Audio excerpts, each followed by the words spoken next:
Chowdhury Abdullah Al Mamun former IGP তিনি বলেছেন এই মোবাইল ফোন হারিয়ে গেছে।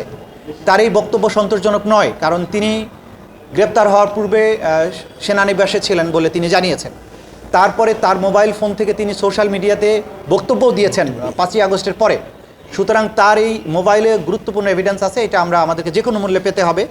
আমাদের তদন্ত সংস্থা আপ্রাণ চেষ্টা করছেন কোথায় উনি রেখেছেন এই সব বিষয়ে তাকে জিজ্ঞাসাবাদ করতে হবে। এই জন্য কিন্তু আমরা তাকে ইন্টারোগেশনের জন্য চেয়েছি। এবং প্রত্যেক আসামির মোবাইল থেকেই আসলে অনেক গুরুত্বপূর্ণ তথ্য পাওয়া যাবে, এই জন্য আমাদের কাছে এটা একটা অমূল্য সম্পদ। চৌধুরী আব্দুল্লাহ আল মামুন ফরমার আইজিপি তাকে আমরা জিজ্ঞাসাবাদ করতে চাই, যেহেতু তার নেতৃত্বে তিনি পুলিশের প্রধান ছিলেন, তার নেতৃত্বে সেই জুলাই আগস্টের সমস্ত হত্যাকাণ্ড, মানবতা বিরোধী অপরাধ সংগঠিত হয়েছিল, এপিসি ব্যবহার করা হয়েছিল, হেলিকপ্টার ব্যবহার করা হয়েছিল, মারণাস্ত্র ব্যবহার করা হয়েছিল। এই বিষয়ে তিনি আগে একটা জবানবন্দি দিয়েছেন। সেই জবানবন্দির সূত্র ধরে আরও অনেক তথ্য যেগুলোর ব্যাখ্যা তার কাছ থেকে আমাদের দরকার। হেলিকপ্টার অপারেশন কার নির্দেশে হয়েছিল, কারা কারা যাত্রী ছিল, কতগুলো ফ্লাইট পরিচালনা করা হয়েছিল, কী ধরনের অস্ত্র পরিবহন করা হয়েছিল, পুলিশের প্রধান হিসাবে তার এটা জানার কথা। সেই বিষয়ে আমরা তাকে জিজ্ঞাসাবাদ করার জন্য একদিনের সময় চেয়েছি। আগামী 23শে ফেব্রুয়ারি তাকে জিজ্ঞাসাবাদের জন্য অনুমতি দিয়েছেন একদিনের জন্য।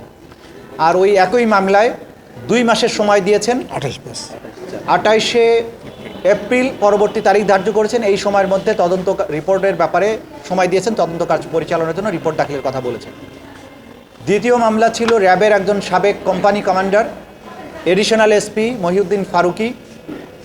তার মামলাতে আমরা সময় চেয়েছি 3 মাসের তদন্তের জন্য। 28/5 তারিখে পরবর্তী তারিখ নির্ধারিত হয়েছে। তার বিরুদ্ধে অভিযোগ হচ্ছে তিনি অসংখ্য মানুষকে গুম করার সাথে জড়িত এবং গুমের শিকার ভিকটিমদেরকে তার অফিসে এবং বিভিন্ন আয়নাঘরে, নির্যাতন সেলে অমানবিক নিষ্ঠুরতম পন্থায় নির্যাতন করতেন এবং নির্যাতন করার ব্যাপারে তিনি একজন মাস্টার মাইন্ড, তার একটা স্পেশাল কোয়ালিটি আছে।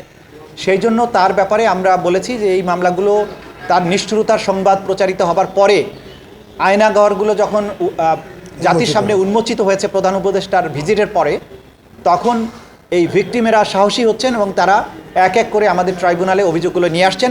সেই অভিযোগগুলোর ভিত্তিতে আমরা তদন্ত কার্য পরিচালনা করছে আমাদের তদন্ত সংস্থা। তৃতীয় পিটিশনটা ছিল আসামি আলেপ উদ্দিন, এডিশনাল এসপি, সাবেক র্যাবের একজন কোম্পানি কমান্ডার। আলেপ উদ্দিনের অভিযোগ সবচাইতে মারাত্মক। তিনি অসংখ্য মানুষকে গুম এবং নির্যাতন করার সাথে জড়িত। আজকে এই ট্রাইব্যুনালের কক্ষে আপনারা দেখেছেন আমার পেছনে অনেকে দাঁড়িয়ে আছেন, যাদেরকে আলেপ উদ্দিন অপহরণ করে গুম করে বছরের পর বছর আটকে রেখেছিল।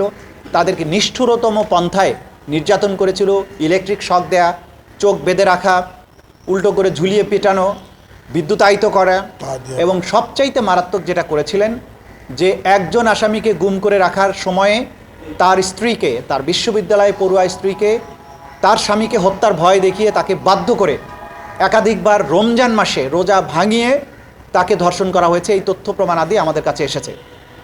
আমরা এগুলো ট্রাইব্যুনালকে জানিয়েছি যে এরকম নিষ্ঠুর এবং জঘন্যতম অপরাধী যারা, তাদের ব্যাপারে তদন্ত কার্য পরিচালনা করতে সময় লাগবে, কারণ প্রতিদিনই নতুন নতুন ভিকটিমরা আমাদের কাছে অভিযোগগুলো নিয়ে আসছেন এবং তাদের তদন্ত এবং তাদের বক্তব্য, তাদের এভিডেন্স কালেকশন করার জন্য আমাদের সময় দরকার। এই সময় শেষ হলে যথাসময়ে তাদের ব্যাপারে তদন্ত রিপোর্ট দাখিল করে তাদের বিরুদ্ধে আনুষ্ঠানিক বিচার প্রক্রিয়া যাতে শুরু করা যায়, সেই ব্যাপারে আমাদের তদন্ত সংস্থা দিনরাত কাজ করছে। আমরা যেটা আমাদের তদন্ত সংস্থা চেষ্টা করেছে, তার মোবাইল ফোনের ব্যাপারে তাকে আমরা জিজ্ঞাসাবাদ করেছি, মানে আমাদের তদন্ত সংস্থা জিজ্ঞাসাবাদ করেছে। তিনি বলেছেন এই মোবাইল ফোন হারিয়ে গেছে। তার এই বক্তব্য সন্তোষজনক নয়, কারণ তিনি গ্রেপ্তার হওয়ার পূর্বে সেনানিবাসে ছিলেন বলে তিনি জানিয়েছেন। তারপরে তার মোবাইল ফোন থেকে তিনি সোশ্যাল মিডিয়াতে বক্তব্যও দিয়েছেন 5ই আগস্টের পরে। সুতরাং তার এই মোবাইলে গুরুত্বপূর্ণ এভিডেন্স আছে, এটা আমরা আমাদেরকে যে কোনো মূল্যে পেতে হবে। আমাদের তদন্ত সংস্থা আপ্রাণ চেষ্টা করছেন কোথায় উনি রেখেছেন এই সব বিষয়ে তাকে জিজ্ঞাসাবাদ করতে হবে। এই জন্য কিন্তু আমরা তাকে ইন্টারোগেশনের জন্য চেয়েছি। এবং প্রত্যেক আসামির মোবাইল থেকেই আসলে অনেক গুরুত্বপূর্ণ তথ্য পাওয়া যাবে, এই জন্য আমাদের কাছে এটা একটা অমূল্য সম্পদ। আজকে আমরা আরেকটা কথাও আপনাদের মাধ্যমে জাতির কাছে বলবো, যারা এই আসামিদের মাধ্যমে গুমের শিকার হয়েছিলেন, তারা দয়া করে তাদের অভিযোগগুলো আমাদের তদন্ত সংস্থার কাছে অথবা আমাদের আন্তর্জাতিক অপরাধ ট্রাইব্যুনালের প্রসিকিউশনের কাছে নিয়ে আসুন নির্ভয়ে। বাংলাদেশ এখন স্বাধীন হয়েছে। অপরাধীদেরকে যাদের বিরুদ্ধেই প্রমাণ পাওয়া যাবে তাদের বিরুদ্ধেই যথাযথ আইনগত ব্যবস্থা গ্রহণ করা হবে। যে কান্নায় তারা বছরের পর বছর গুমরে কেঁদেছেন, তাদের কান্নার দিন অবসান হবে যদি তারা ট্রাইব্যুনালের কাছে এসে তাদের বক্তব্য দেন, বিচারের মুখোমুখি করেন অপরাধীদের। আমরা চাই অপরাধীদের বিচারের মাধ্যমে বাংলাদেশ কলঙ্কমুক্ত হোক এবং যারা গুমরে গুমরে কেঁদেছেন বছরের পর বছর তাদের কান্নার অবসান হোক। আমরা সেজন্য তাদেরকে এগিয়ে আসার জন্য আহ্বান জানাই। এই ট্রাইব্যুনালে নানান ধরনের আইন আছে অ্যাপ্লিকেশন করার জন্য। উনি অ্যাপ্লিকেশন করেছেন যে এটা একটা অবান্তর অ্যাপ্লিকেশন। তিনি বলেছেন একটা গোপন খামের মধ্যে ভরে বইপত্র উনি জেল অথরিটির মাধ্যমে জিয়াউল হাসানের কাছে পৌঁছাতে চান, কিন্তু কোর্টে যখন বলছেন তখন বলছেন আমি আইনের বই দিব এবং জাতিসংঘের রিপোর্ট দিতে চাই।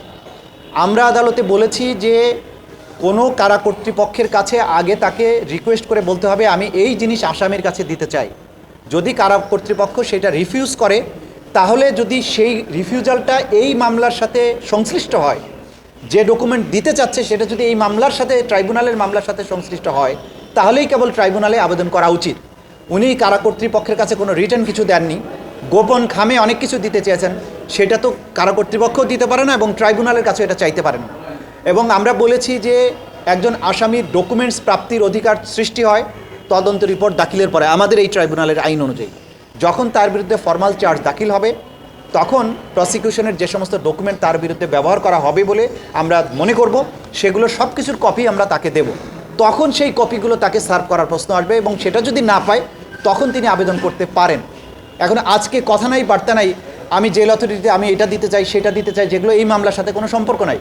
এই ধরনের অ্যাপ্লিকেশন দিয়ে তাদের একটা উদ্দেশ্য বোঝা যাচ্ছে, তারা ডেলিবারেটলি এই ট্রাইব্যুনালের মধ্যে একটা সবসময় টেনশন তৈরি করে রাখতে চান, ট্রাইব্যুনালকে নানান কাজে বিজি করে রাখতে চান যাতে মূল বিচার কার্য অগ্রসর হতে না পারে। আমরা ট্রাইব্যুনালকে বলেছি এই জাতীয় ফ্যালাসাস অযৌক্তিক যেগুলো আইনের মধ্যে নাই এই জাতীয় অ্যাপ্লিকেশন এন্টারটেইন করার কোনো সুযোগ নাই, সেটা আমরা কোর্টের কাছে বলেছি। ওকে, থ্যাংক ইউ।